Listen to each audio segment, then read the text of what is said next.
ভারত পাকিস্তান ম্যাচের রোমাঞ্চ কি সাধারণ মানুষের হাতের নাগালে বাইরে চলে যাচ্ছে? একটা ম্যাচের জন্য কি লক্ষাধিক টাকা খরচ করা সম্ভব? অবশেষে ৮ দিনের অনিশ্চয়তা কাটিয়ে ভারত পাকিস্তান হাই ভোল্টেজ ম্যাচের সূচি চূড়ান্ত হয়েছে। আর ঘোষণা হতে না হতেই আকাশছোঁয়া হয়ে গেছে কলম্বোর বিমান ভাড়া।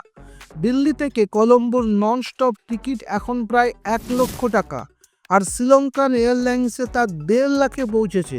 শুধু যাতায়াত নয়, কলম্বোর বিলাসবহুল হোটেলগুলোতে এক রাতের ভাড়া আকাশ ছুঁয়ে ১ লক্ষ টাকায় দাঁড়িয়েছে।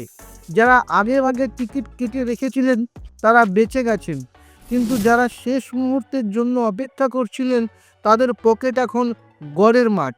এই বিপুল খরচ করে কি মাঠে গিয়ে খেলা দেখা সার্থকতা পায়, নাকি টিভির সামনে বসে উপভোগ করাই সবথেকে ভালো অপশন?